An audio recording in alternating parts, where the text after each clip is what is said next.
வெண்ணிலாவை பார்க்க விட மாட்டாங்களே, எப்படி பார்க்கறது?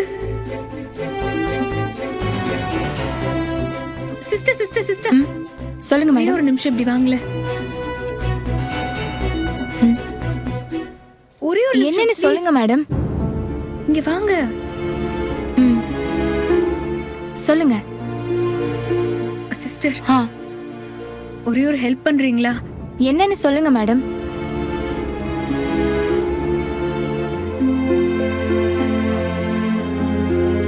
முதல்ல உங்களுக்கு என்ன ஞாபகம் இருக்கா? அன்னைக்கு வெண்ணிலாவை பார்க்க வந்தேன்ல. ஞாபகம் இருக்கு, சொல்லுங்க. இப்ப நான் வெண்ணிலாவை பார்க்க முடியுமா?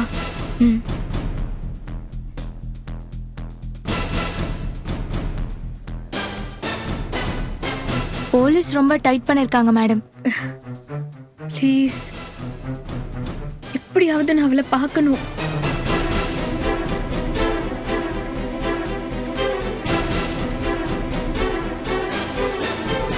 Please please sister.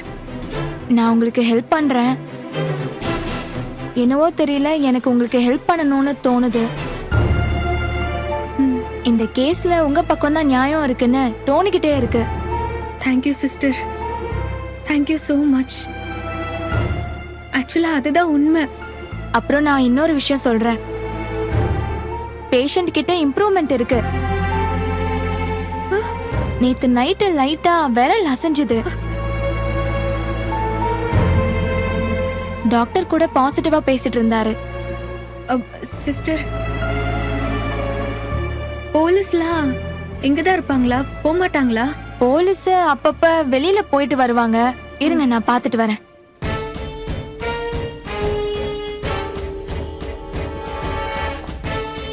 Sister sister, அவங்க போறாங்க.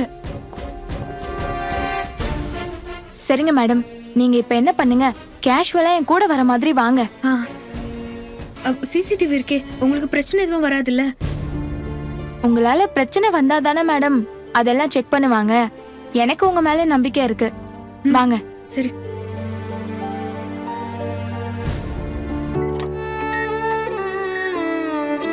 நீங்க பாத்துட்டு வாங்க, நான் வெளியே இருக்கேன். Thanks sister.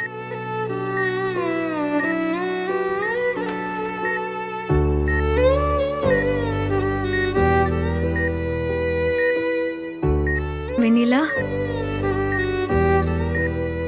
நான் காவேரி வந்திருக்கேன். உனக்கு கேக்குதா? உனக்கு சீக்கிரமே சரியாயிடும்னு டாக்டர்ஸ் பேசிக்கிட்டாங்கன்னு இப்பதான் நர்ஸ் சொன்னாங்க. ரொம்ப சந்தோஷமா இருந்துச்சு வெண்ணிலா. வெண்ணிலா, எனக்கும் சரி விஜய்க்கும் சரி உன்னை கஷ்டப்படுத்தி பார்க்கணுங்கிற எண்ணமே இல்ல. நீதான் புரிஞ்சுக்காம தப்பான ஆளுங்க சொன்னதை கேட்டுக்கிட்டு ஏதேதோ பண்ணிட்ட. தோ இப்ப கூட பசுபதி உன்னை மாடியில இருந்து தள்ளி விட்டுதா நீ இங்க படுத்திருக்க. அதுக்கு காரணம் விஜய்னு சொல்லி அவரை அரெஸ்ட் பண்ணி ஜெயில்ல வச்சிருக்காங்க வெண்ணிலா.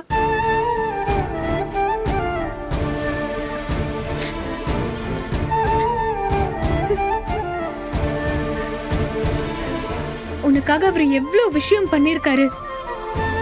நீ அவருக்கு எதிரா அவ்வளவு விஷயம் பண்ணியும் அவர் உனக்காக இறக்கப்பட்டு தான் பேசிட்டு இருந்தாரு. அவரை எந்த நேரத்திலயும் போலீஸ் புடிச்சிருவாங்கங்கிற நெருக்கடியில இருந்தப்போ வெண்ணில எழுந்திருச்சு வந்து சாட்சி சொன்னா நல்லா இருக்குமேன்னு நான் சொன்னேன்.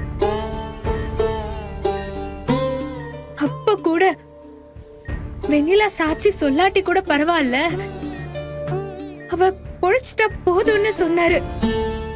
அதுதான் வெண்ணிலா விஜயோட மனசு. எங்களுக்கு கல்யாணம் ஆயிடுச்சு. அந்த கல்யாணத்துக்கு உண்மையா இருக்கணும்னு அவரு நினைக்கிறாரு. மத்தபடி உன்னை அவர் வெறுக்கவே இல்ல.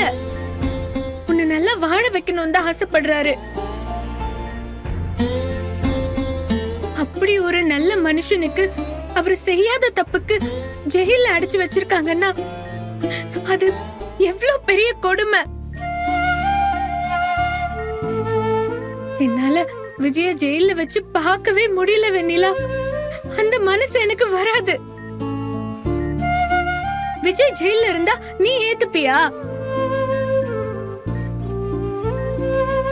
உன்னாலையும் முடியாது தானே? நீ உண்மைய கோர்ட்ல சொல்லுவ தானே?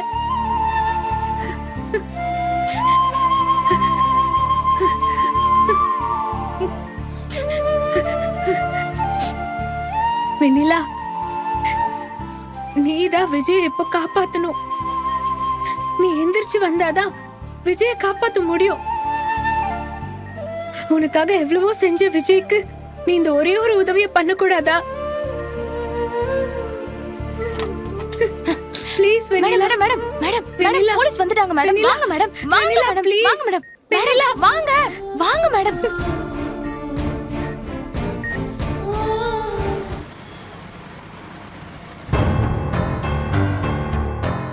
என்ன ராகினி, அன்னைக்குதான் நான் சொன்னேன்ல, திரும்பவும் இப்படியே டவுட்டாவே பேசிட்டு இருக்க. என்ன பண்றது நிவின், நம்மளோட பாஸ்ட் அப்படி இருக்கே. நான் தான் பாஸ்ட பத்தி எதுவும் பேச வேணாம்னு சொல்லியிருக்கேன்ல. நமக்குள்ள பேசிக்க அது ஒண்ணுதானே இருக்கு. ஏன் ராகினி, வேற எதுவுமே இல்லையா நமக்குள்ள பேசுறதுக்கு? வேற என்ன இருக்கு? ஏன் உன் மேரிட் லைஃப பத்தி சொல்லு. அஜய் உன்னை நல்லா பாத்துக்கிறாரா? அத பத்தி எல்லாம் சொல்லாமே. ஆமா, நாங்க வாழ்ற வாழ்க்கை ஒரு வாழ்க்கை. என்னமோ போயிட்டு இருக்கு. ஏன் ராகினி, ஏன் அப்படி சொல்ற? தெரியல நிவின், சம்டைம்ஸ் நம்ம என்னதான் பண்ணிட்டு இருக்கோம்னு எனக்கே தோணுது. அஜய் என்ன விரும்பிதான் மேரேஜ் பண்ணிக்கிட்டாரு. என் மேல பாசமாலாம் இருக்காரு. ஆனா அவர் ஒரு மாதிரி விஜயோட ஷேடோவ்லயே இருந்து யாரையாவது டிபெண்ட் பண்ணியே இருக்க ஆளா இருக்காரு. எனக்கு அது சுத்தமா பிடிக்கவே இல்லை. நீ எனக்கு சொன்ன மாதிரி உன் மேல காவேரி மேல இருந்த கோவத்துக்காக மட்டுமே அஜயோட ப்ரொபோசலை ஏத்துக்கிட்டு என் வாழ்க்கைய நானே தொலைச்சிட்டேன். பாத்தியா, என்னோட மேரேஜ் லைஃப பத்தி பேசினாலும் அதுலயும் நம்மளோட பாஸ்ட் தான் வருது. என்ன பண்றது? விதின்னு ஏத்துக்கவும் முடியல, வேணான்னு விலகவும் முடியல. இப்படியே என் லைஃப் போயிடும் போல.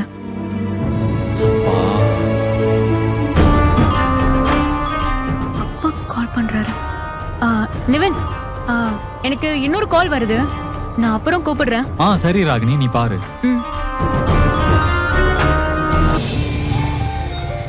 அண்ணே வாண்ணே.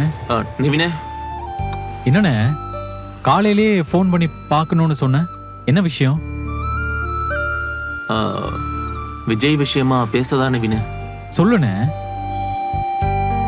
நீ பசுபதியை தேடிட்டு இருக்கன்னு சொன்னல, கண்டுபிடிச்சிட முடியுமா? ஏதாவது வாய்ப்பு இருக்குன்னு தோணுதா? கண்டிப்பா பிடிச்சிடலாண்ணே. இதோ இப்ப கூட ராகினியிட்ட தான் பேசிட்டு இருந்தேன். ஆமாண்ணே, அவளை வச்சுதான் பசுபதியை பிடிக்க பிளான் பண்ணியிருக்கோம். விஜய் தான் இந்த ஐடியாவே கொடுத்தாரு. விஜயா? அவர் எப்படி? இப்ப இல்லண்ணே, அவர் அரெஸ்ட் ஆகிறதுக்கு முன்னாடியே சொன்னாரு.